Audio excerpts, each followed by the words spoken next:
Welcome to my coach interview with my great mentor and role model, otherwise known as Stefan Yates.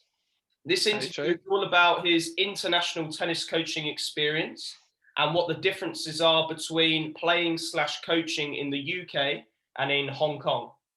I'd like to introduce Stefan before we start.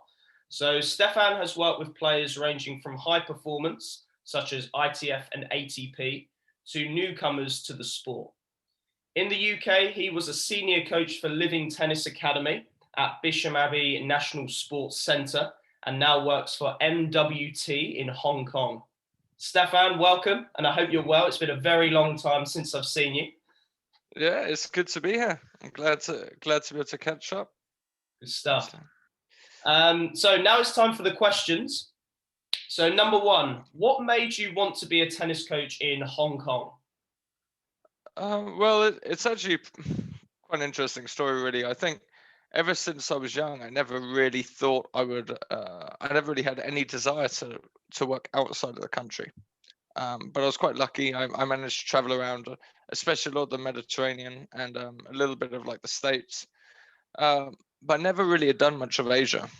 And as you know, when we were living, one of our good friends moved to Hong Kong, so I went to visit. And to be honest, I really fell in love with the city. I think I was born in London. When I moved out towards Buckinghamshire, it's obviously a lot quieter. And being back in like a very fast-paced city dynamic, really did something for me. And one of the people that was working in Hong Kong, like knew of me. So when I was there, I said, "Look, is it something you'd be interested in?" And actually, you know, in all honesty, that was not part of the reason why I'd gone over. I'd really gone just to see our friend and just have some new experiences in Asia. But after seeing a bit of the tennis, I just really felt like it's a place where I could put my impact, because I saw a lot of good things, a lot of things that I also think could be improved, where I might be able to actually have a gap where I can bring something new. And I think it just felt like it was the right step. I got offered something while I was there, which was a big curveball for me, because I came back with many of my own questions of, did I want to go, did I not? And I think definitely for me, knowing that I had people there that I knew, that really helped my decision to want to move to Hong Kong. Cool. Yeah, because I remember when you were back in the UK working at Living Tennis, that it was, for me personally, it was quite a shock. It wasn't something that I was expecting because I've been with you for about a year or so. But obviously, like you said there, it was, you were there to visit, and then there were opportunities that you felt that you could take, and spoke to a few people, and it worked out really well for you. So it doesn't always have to, I guess, be planned to go over there in Yeah. terms of like coaching or working, but tennis itself brings so many opportunities, and your story really bigs that up. I think the thing with tennis is something I say to everyone who's interested in playing. Whether you're good, whether you're beginner, advanced, play casual tournaments, performance tournaments, you always meet people through tennis. And tennis is not often a sport where you meet people that you don't want to know. Like if you're a good judge of character, tennis, for me at least, has always let me meet a lot of people that are either in business or in finance, or also in the sport. I've been very lucky that I've also had mentors and people around me that I think without I would be half a coach of what I am today, because of those people. And I think in life it's very important to try and put yourself around people that grow you, that you can learn off. And it's actually, to be honest, another part. I mean, you spoke about how it was a shock. It was definitely a shock when I came back to UK and I spoke to my family. They had no thought that I might actually go anywhere. When I spoke to Living Tennis, also, they, I think, were also surprised, because obviously ideally, if I had known where I would have gone, I would have probably given them a bit more warning, looking back in hindsight. But I think sometimes in life you just kind of have to take those chances that come up. And like I say, I think with tennis, it's the sort of thing that once you participate in and once you buy into as something that you're passionate about, a lot of people are very passionate about tennis, and that builds a very quick rapport with them. And I think that really helped me for when I came here. Yeah. No, definitely. I like what you said there about surrounding yourself with good, positive people. And that's why I was so lucky when I was at Living Tennis, because I had, for example, yourself, who played a big role in my early coaching career. And obviously, it was a little bit of a shame that you then left, but obviously, it was for the best and you're doing awesome. But at the same time, I know that I can always drop you a message or even Zoom call you, um, for any Of advice, course, also. etc. And everyone I worked with living and talking about when we worked together, the thing that I always liked is you'd always step up to the task. Me and Akaz, I'm sure you won't mind me saying. I mean, we would always talk about what's the best thing that we can sometimes do to push the guys in to try and get themselves more experience. Because going into it happened to me, walking straight into a national training squad and being expected to hold 12 players, 16 players, and run something which everyone there who's watching, everyone who's seeing, and the players themselves feel is beneficial, is not an easy thing when you first start into it. And you guys always stepped up to the plate. You always put your first foot forward, and that's, I think, the most important thing.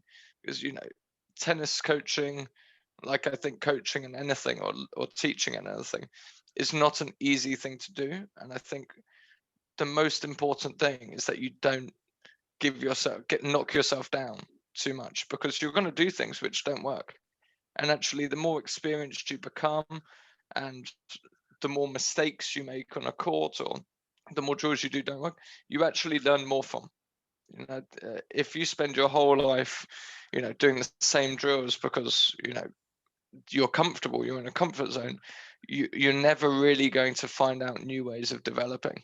And that's what we always certainly wanted to try and do with coaches like you, is just be like, here, I know it might feel like you're in the deep end, but go out, just really just put your heart into it. And then often all of these really good ideas start coming out. And there are still drills which I do that I saw you and players do. And so I saw that Akers do with the players, which although it seems silly, sometimes you don't think of it until you see it. Mm-hmm. Yep. I feel like you've covered a lot there, which is great. And obviously I can relate to loads of that as well. So yeah, it's been a great start. Let's move on to the second question then. So has your coaching developed while coaching in a different country? Yeah, that's one of my favorite questions. 100%. I didn't think that it would too much. Hong Kong, a lot of people speak English. The buildings look fairly similar. Everyone drives on the same side of the road. I never actually felt that homesick when I was here, because because of like the past here, there are things that often drew that connection to when I was back in London. However, I think language, being able to communicate. I've coached people here that can't speak English, and my Chinese is very slowly getting a tiny bit better, but it's nowhere near good enough to converse with anyone properly. And I think the good thing is it's very much reminded me of that deep end. When I moved here, it was the first time in a long time I felt uncomfortable on court, and I need that. I love that pressure. Let me just check the questions. There's nothing. Yeah, no, I can talk about this later, but I need that kind of question of what's the best way to approach this situation. I like it to be new and fresh, and I think the amount of drills that you do differently, the way culturally people can be different in every country, and this is where I do think it's very important that anyone who aspires to be a coach should be aware of what the culture is like in that country and respect it, because if you don't, you're going to really struggle. Yep. Okay. So let's move on to number three, which is what is the best part of being an international tennis coach? Well, I think the best things about being an international tennis coach is, one, you get to meet a vast range of different people. And if you're very progressive, you're going to meet a lot of good tennis coaches probably, because especially normally when people travel, they don't go to just random countries. They'll go to countries which have a foothold in tennis. Hong Kong surprised me because tennis is probably first or second as Hong Kong's most focused national sport. So the good thing with that is it means, I've got to work with people like, they remind me, say Jonathan Murray, who won Wimbledon 2012 doubles. Worked with Pierre Guillaume, who coached people like Richard Gasquet and Bagdatis, I believe, back in the day. So you meet so many of these new people, which sometimes it's very easy to get stuck. And if you're in a country which, when I was in England, yes, I can keep progressing, but sometimes it's quite good to get a fresh perspective. So I felt like I could grow without having to just keep climbing at the same ladder, even though it gets harder and harder. And I can always think, look, I can switch, see if I can meet some new people, broaden my own experience, because I'm still fairly young when I left UK, and to be a young coach and live the other side of the planet, and have a certain amount of responsibilities, also what I felt is a good way of trying to show people that I'm willing to throw myself at a task and throw myself at a job, and be able to deal with that commitment essentially alone, which is something as well that people do have to realize, is you've got to be comfortable and confident in yourself, because you're going to have days when you don't have someone there. But when you really throw yourself at a different country and in a different state, you do get a real sense of, like, it makes you feel good because you can make your influence and be in a new environment. Yeah. And I guess, this is all experience for you and it's obviously a great opportunity. And by the sounds of it, you're just trying to make, and you are making the most of it all, which I guess is great Yeah. because not everyone will always get these opportunities, but it gives a lot of confidence and hope, etc., to to get inspired and possibly for someone starting off quite early, like you said, early younger coaches, that they can possibly dream about doing this sort of stuff, and you get to develop your own coaching in a place that maybe you couldn't, maybe back in the UK, or just in a different way. Yeah, 100%. I think for any young people looking into coaching, I mean, other things, obviously, there are other things about coaching abroad. Some places you might get better pay, some places you might get better perks. I mean, if you lived in England your whole life, and you want to go live somewhere sunny, you go and coach in Greece for a couple of years, or in Italy, or again Hong Kong, or anywhere in the world.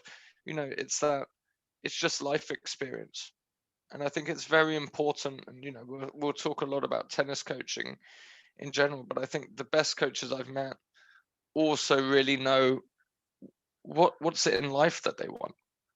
Because if do you want to be a traveling coach? Do you want to be a coach who's a head coach at a club? Do you want to be a player performance coach that holds groups but doesn't travel?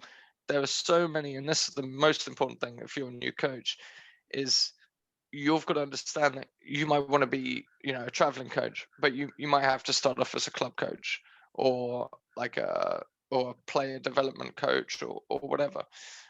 But you've got to find how you can match your required lifestyle with that position. Because as you know, if you're a traveling coach, or you're a head coach, or you're like a head coach at a club, there are a lot of demands that come with it, and that puts demands other places. And I think this is why tennis and tennis coaching is so good, because I know you've explained only a few there, but there's so many paths that you can take, and there's so many doors that can be open for you if you do make the most of it. Yeah, make your CV look fantastic. Yeah. Okay. Yeah, definitely. So I think this is probably my favorite one to ask you. But what is the difference between your tennis coaching experience in Hong Kong and your tennis coaching experience in the United Kingdom? Oh, okay. Well, weather's definitely one, which I underestimated the impact of weather. I mean, because now I live in technically a tropical climate. You know, I thought I knew what rain is until I lived here. Then I really knew what rain is. You know, when you get the tragedies of things like Typhoon Mangkhut that went just past Hong Kong. I mean, you see uh, crazy differences, which obviously can shut down tennis centers for a little bit of time. But I would say that Hong Kong has been incredible in the fact that you'll see after that typhoon, which was a tragedy, there was chaos everywhere, and in 3-4 days it was nearly all cleared. It was incredible. I've never seen anything like that, but I think that's probably the biggest difference. Is, you know, in Hong Kong the trains are never late. Nothing's ever late. Everyone's normally on time. Um, maybe culturally the behavior is in my uh, in my experience in UK, I spend a lot of time, and you talk in a lot of these coaching things in UK about how you can control a group, because you know you've got to make sure that you keep some of the kids on short reins. Some of them might be running around. You've got to keep their attention. You've got to keep the energy.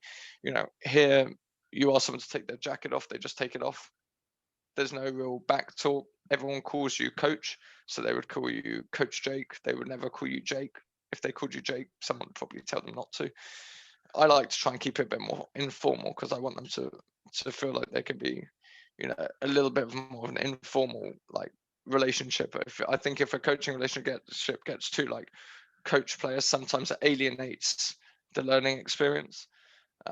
But you've got to be very sure on how you construct that. But I do think that is a massive difference because it goes back to what we said before, is how your coaching changes. You know, I always wonder if I go back to UK, will I go, oh my God, everyone's running around again. I've got to now control things. Whereas honestly, that's not something that I have to really do here. I think another thing that you get just by being here is the way that people are involved in tennis is also quite different.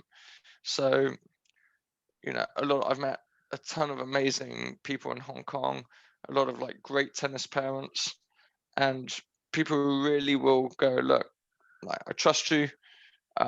Here, like let's go for something, and you can really sit down and say, I think we can achieve this. I think we can achieve this.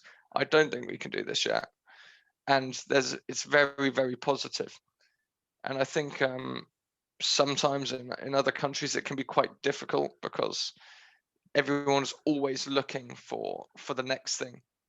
And I've actually been lucky enough to have a lot of players that from the day I've landed, I still work with, you know, and that really allows you to make a much bigger impact. Because I've had, for instance, one of my kids, really lovely family, started off coaching the dad.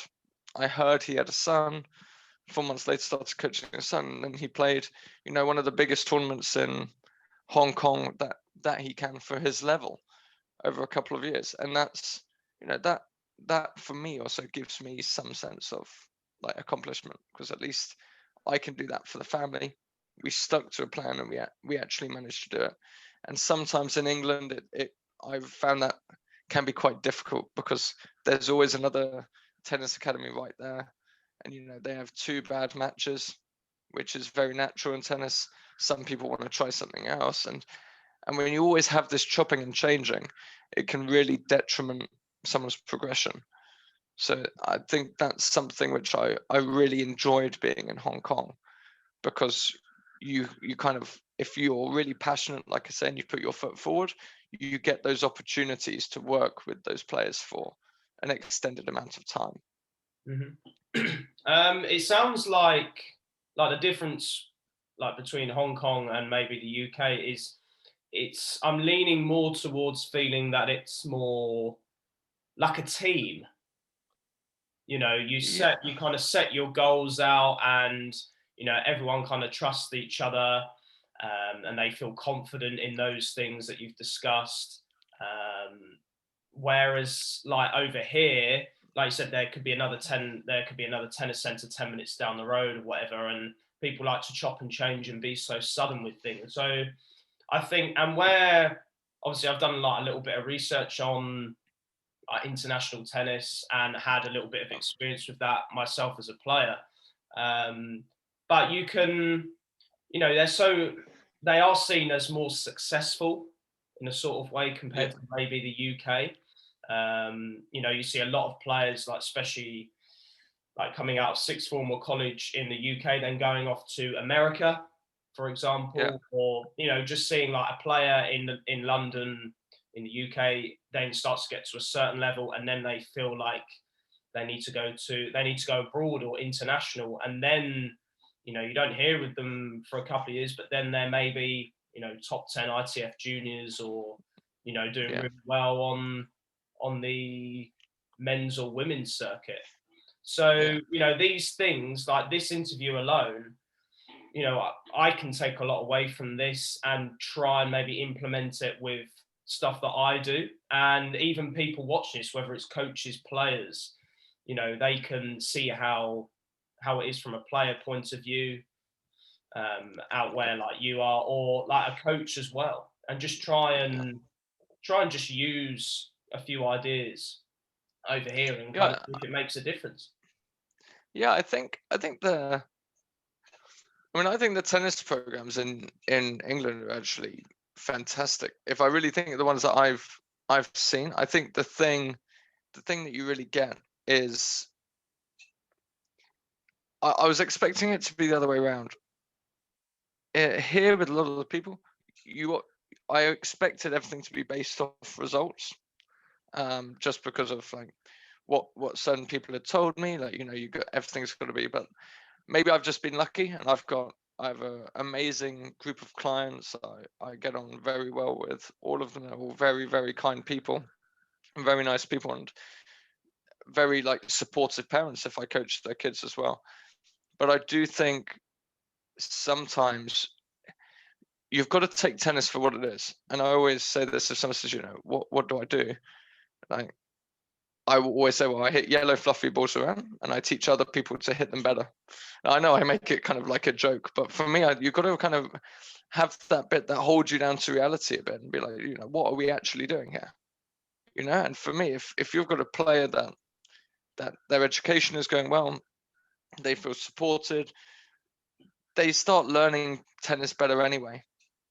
I think sometimes in UK I've gone to this point where everything became so hyper focused, so like channeled just for the next tournament, and the problem is then their development is actually falling off the most important thing, because you're only looking for like how can you beat this kid. You see a kid moonballing for 2 hours trying to win a match, and then we all know everyone is looking and going, they're going to reach 14, 15, and then that's just not going to be a viable strategy, and then they start dropping off. And don't get me wrong, you see that in every country in the world, and learning to win is a very important skill. But I think luckily for me, I've been able to kind of hopefully build a learning environment where I say, look, if we can work together and meet the right requirements of what we're working towards, those victories will come. But it's far more important to develop you here and now for your future than try and develop you for next week. Yeah. Then that's just my opinion. Coaches are going to say different things. I'm not saying that I'm right. That's just what I feel has given me the most success with the players that I've worked with. Sometimes on an important tournament, you obviously are going to focus towards it. You can taper their training, all of these things, except for me, it's the bigger picture, and acknowledging the bigger picture is often the best way to move forward. Yeah. And I feel like I have that that kind of outlook as well. Like I hopefully some of the players that I'm working with at the moment, newly sort of working with them, I try and put that kind of ethos out there as well. And obviously it's going to be quite, strange for them to hear that if they've maybe heard differently before. Like you said, each coach is different and, different philosophy, etc. But I guess you've just got to trust the person, the coach that you're working with, and just see it through. And obviously, you can chop and change with things at times when it's appropriate. But, to hear, especially my mentor, my role model, you, to say that, obviously it rubbed off a lot on me in my early coaching career. And, I've also seen successes as well, especially when I was with you at Living Tennis. So I love that. I love that thinking, and it's great to have someone like you as well to say it, because it essentially not just backs up what I'm saying, but me myself just gives me a little bit more confidence to go, I do truly believe in that philosophy. Yeah, and I think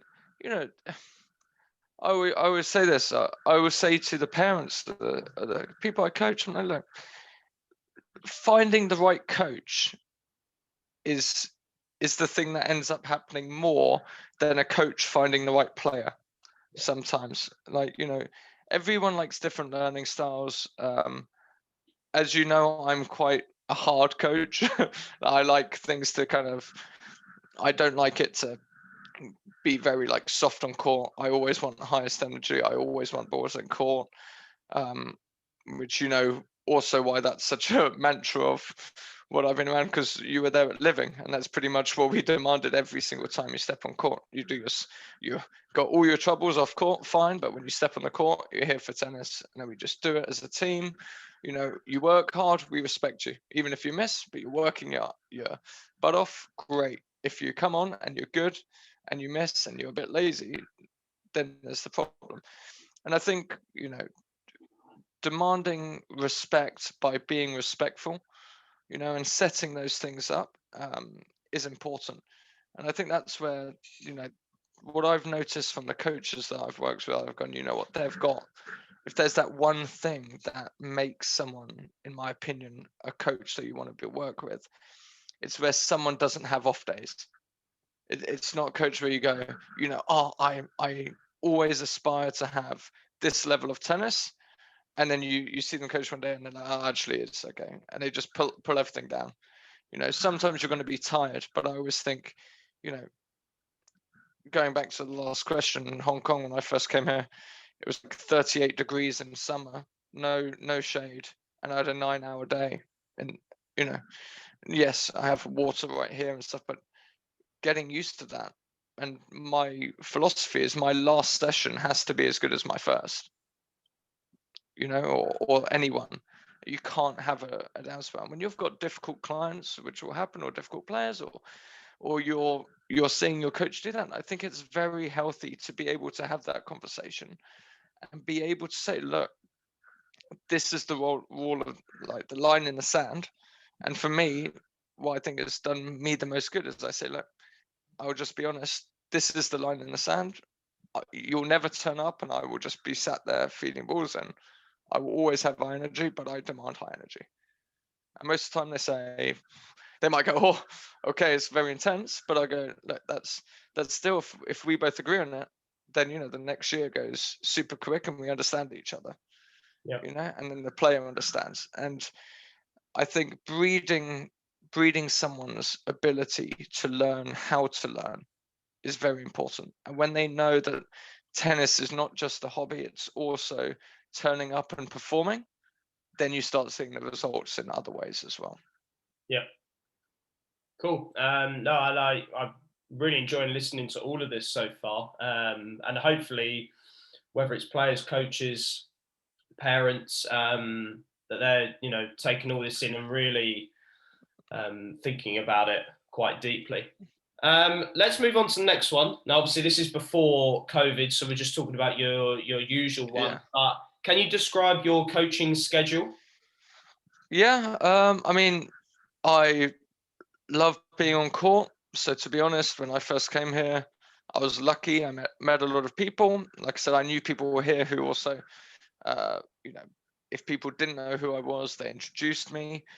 Um, and kind of through choice, I don't mean to scare anyone. I was doing up to 50 hours on court a week, sometimes a little bit more, but definitely through choice, voluntarily, because I wanted to meet more people. I wanted to kind of make my impact, and I wanted everyone in Hong Kong. Kind of my idea was I want everyone to know who I am within the first year, because I think if you don't, Hong Kong's not a big place. In England, you can't do that, but in Hong Kong, you can definitely do that. And I wanted people to know that I was professional. I wanted people to know that, you know, I've got my on court, off court work life, and you know, I made fantastic friends, fantastic colleagues, and you know, the balance was always correct.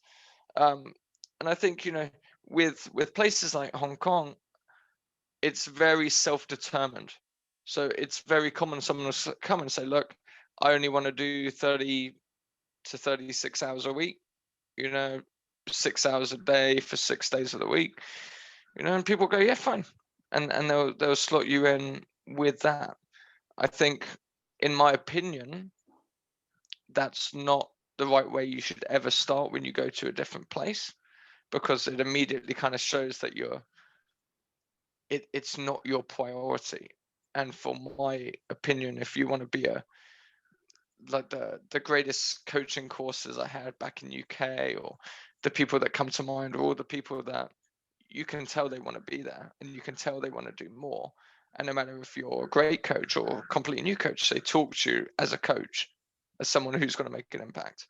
And I think that that's really important. But yeah, Hong Kong's an interesting one. I think I know people who bust out, they're on court all the time, every day, and I know people who are on court, you know, 5 hours Monday to Friday, and then that's enough for them, you know. And I think that's actually a very important thing. Again, it's all these little things with coaching that you don't think of, is when you're talking to about work with people, the amount of work that you're looking to do, you've got to be upfront and say, look, I really want to find more and more people. And, you know, often the people that you work with can help with that. Yep. Is there any examples of like maybe levels or age ranges that like maybe that you would carry out in one day? So like you might, for example, from 10 till half 11, you might do like an adult group, or is there any, could you explain like what maybe one day, what kind of level or age Yeah, I range you think do? I'm not sure if this is partly just because of the way I came in and with the whole, like, you know, my mantra of coaching. Most of the stuff I do is individual. I don't host many groups, to be honest. I hold some performance groups which I've kind of self-made, and I did that essentially when I came here. I did just individuals, like all day, for those 50 hours. I might have done literally 4 to 6 hours of group work. So I mean, wouldn't recommend it unless you really want to get in there and hit, because my body was pretty much broken. But you know, you have to did my cool downs and everything, and managed to keep going for a bit. But when then I could kind of build the groups how I wanted, because I find it very difficult to run a session when I've got, you know, one kid who's 4, one kid who's 7 in the same group. And you know, for me, when I feel like the session I'm delivering doesn't meet either the price or what I am happy that it should be, I have a real problem, because you know, I'm going to start talking to people and being like, look, we've got to change stuff. And I think the good thing is the people that I've worked for here have always kind of, and I really thank them and respect them for that. They've given me the freedom to go, okay, you know what? We trust you to, if you're saying it's not right, it's fine. Often at times I have to take a step back and go, yeah, okay, look, sometimes you have to, with things, but you're always, while you're having to do a group that might not perfectly be how you want it, in the background, you're always trying to find a way to make another group to complement it or something. I would say performance wise, the majority of people I coach are probably people who are looking to play tournaments in the future. I don't coach many casual players. I think that's just probably because of my attitude to coaching. Probably I come across quite intense. But ironically, a lot of them started off as casual players and then they just got quite good or got a good result. And then everyone's like, oh, actually, in my opinion, I always say this to someone when they first start. I go, okay, so Jake, what is performance to you, for instance? And you might say, okay, I think performance is someone who plays tournaments. I go, okay, but someone who travels around the world playing tournaments, what would they answer? They might say, oh yeah, well, I'm trying to be a performance player, but I'm not in the top 1,000. And they go, okay, well, you are someone in the top 1,000. Oh yeah, but I'm not in the top 100. Like there's always that next stage. And in tennis, no one's ever happy with where they are. They always want to be a bit better. That's the good thing about the sport. I want to be a better coach. I also want to be a better player. That's what drives you. But I think, yeah, majority of the stuff that I do, so I wandered off a little bit with that, but the majority of the stuff I do is probably with people who are more performance minded. But in Hong Kong, there is a ton of groups. There's a ton of everything for everyone to do. That's just kind of my niche, I think. Yeah. Would you just very, very quickly, would you say, Yeah. like, because that sounds obviously more individual lesson based with like a sprinkle of groups, but in your role, but would you say that would be similar in other places, such as maybe Spain, Italy, etc.? I think it's different. I Very, mean, Spain, yeah, Spain, I think is known for a lot of like a group go hit balls, go next court, go next court, or lots of cycling. I think everyone does it differently. I don't think there's a perfect way or not. For me, I just don't like anyone standing not doing something. That's just for me the thing that I would avoid. Yep. Okay. Here's a tough one for you. What was the toughest part of the recruiting process for you? I think it just comes down to making a name for yourself that people can trust. I think when you're new to a country, and I'll treat it as an international coach. When you're new to a place, and yes, maybe some coaches will know you, and then in which case they might say a nice word, but otherwise, all the people who lived in Hong Kong don't know who I am. And it's all good going there and saying, look, I'm a great coach. I'm going to make your kid good, or I'm going to make you a great player. It only takes a couple of lessons for someone to normally find a bluffer who doesn't really know, or they're not really confident in what they're going to deliver. And I think I was lucky.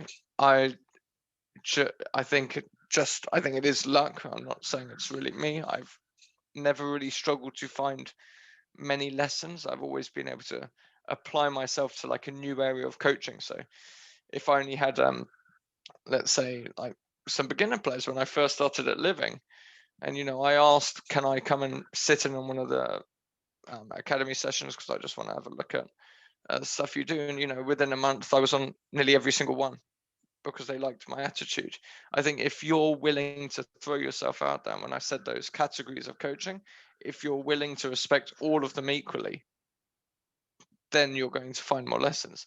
If I go out to Hong Kong and say I'm only going to coach the best players in Hong Kong, I'm not going to have many lessons, because you have to earn the people's respect first. And I think that's sometimes a big mistake that people make in coaching, is they think that coaching anyone is a higher thing than coaching someone else. Anyone who I coach, whether they're beginner or an advanced, I treat them all the same. And for me, the importance should never change based on just what they do. You might have to spend more time, but again, it's not about importance. Yeah. And I think that for players and parents to hear that is, I think, massive for them, because sometimes, coaches can be seen as only wanting to coach kind of one category.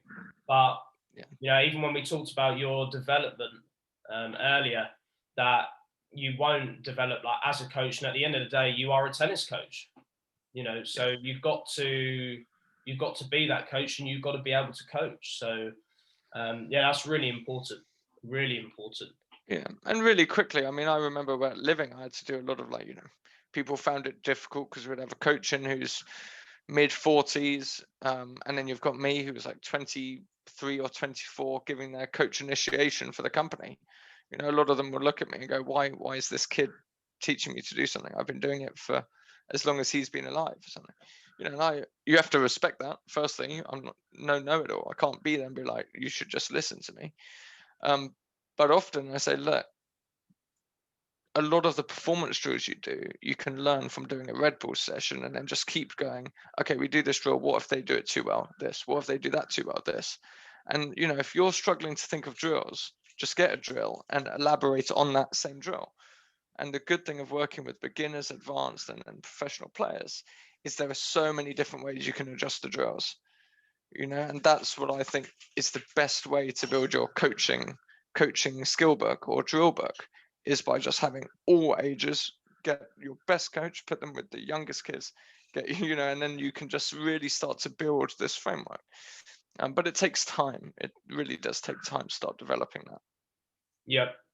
Okay. So this is for both players and coaches. So if you could just very quickly give some advice for both.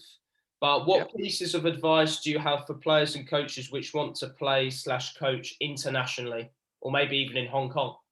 Yeah, I think definitely do your research in the country. You need to know everything from, especially simple things like food. Like, if you've got severe allergies to certain things, which is very common now, a lot of the food, sometimes that will make a difference in the places that you want to live or work. Culture, definitely you want to put a lot of research into that. I would always recommend you visit before you make the decision to stay.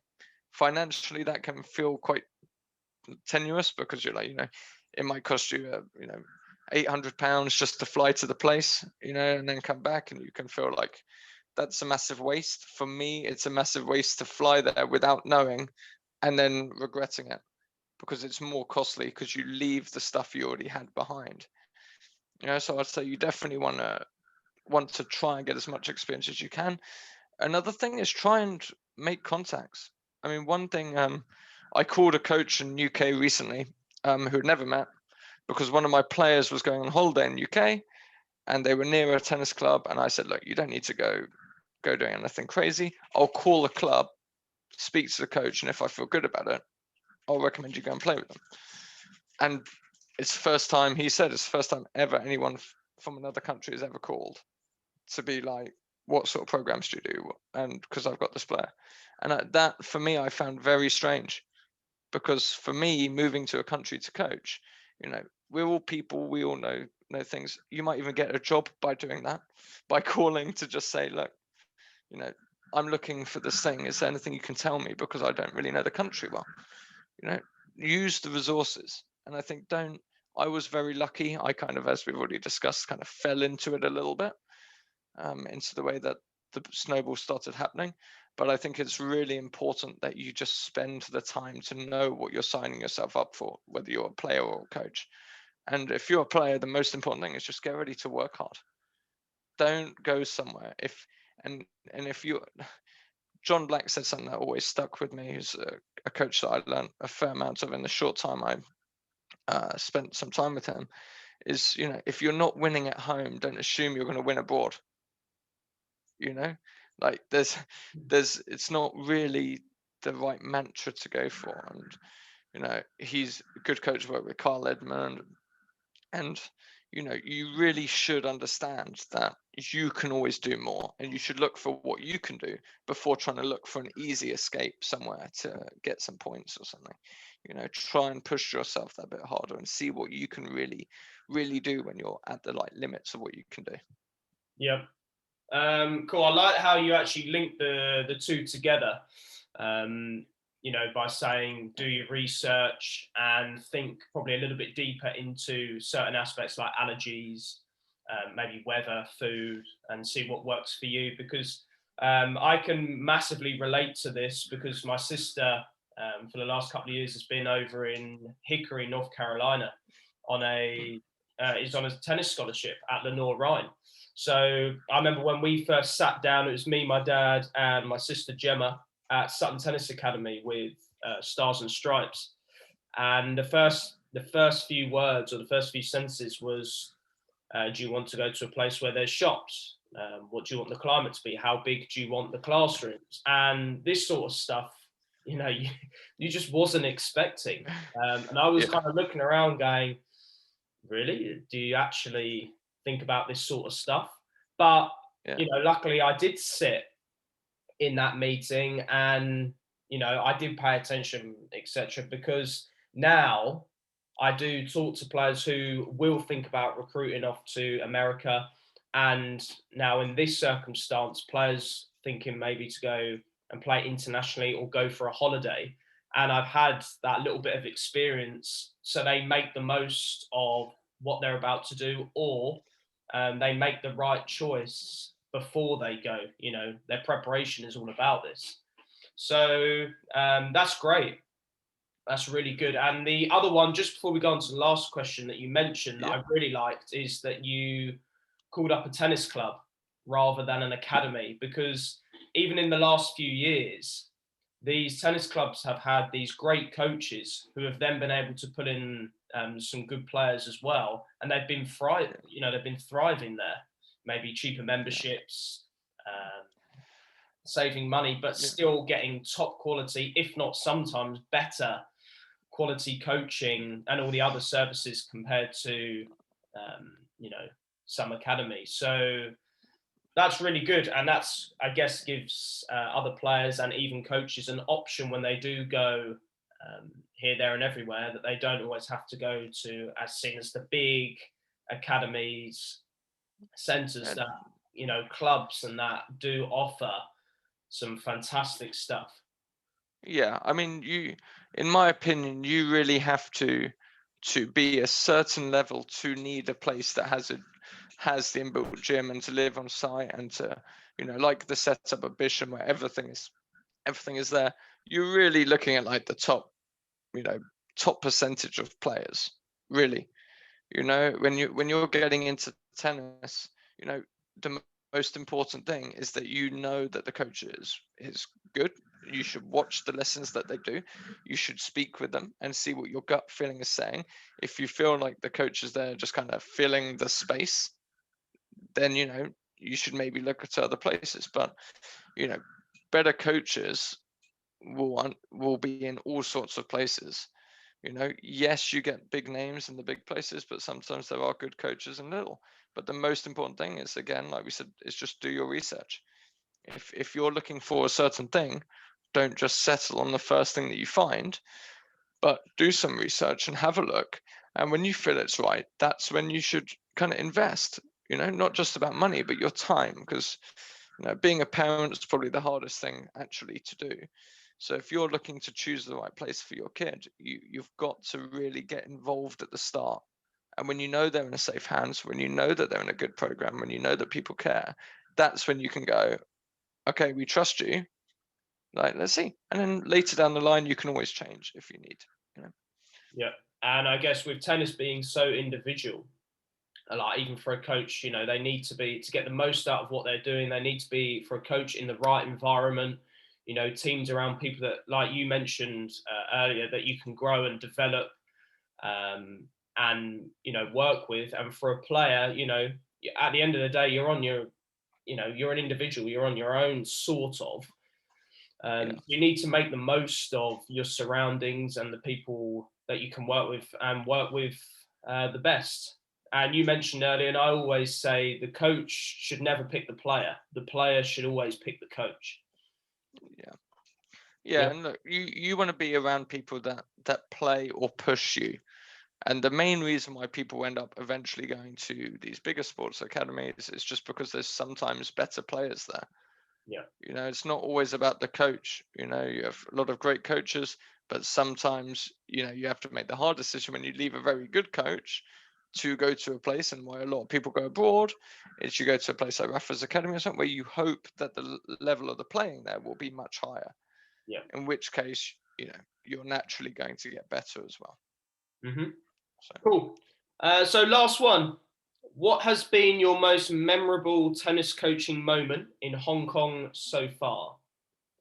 That's the toughest question. I mean, probably I had one of our boys went to Sri Lanka and won 3 of the 4 ATF tournaments that he did there, which was awesome.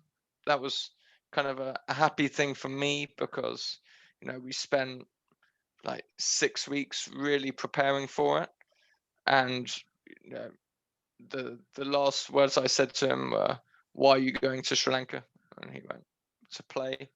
And I said, "No, why are you going to Sri Lanka?" And he said, "To win." And I was like, "Okay, now you're ready to go." You've got to have that mindset of don't go all the way to Sri Lanka to play a tennis tournament if you don't think you're going to win it.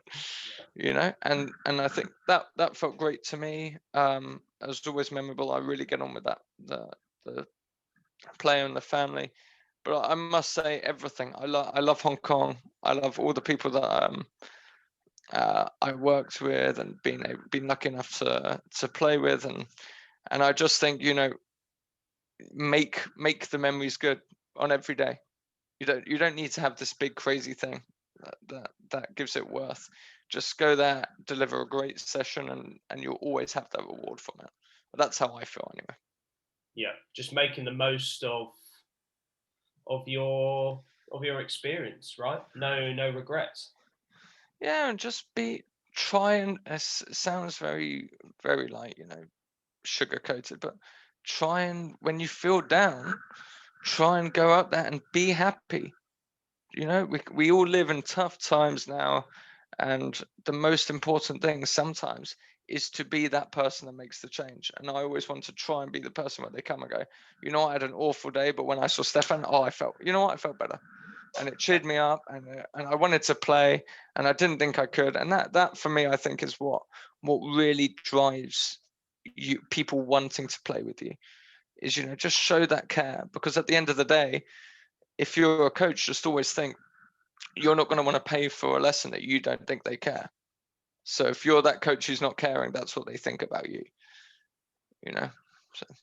And because I guess just before we wrap this up, but players essentially, like from my experience as well, they are perfectionists. They want everything to the point and everything as right as they can be. So they do pick up, and I've picked up as well, but they do pick up on the small things. And when things are not working, they know it.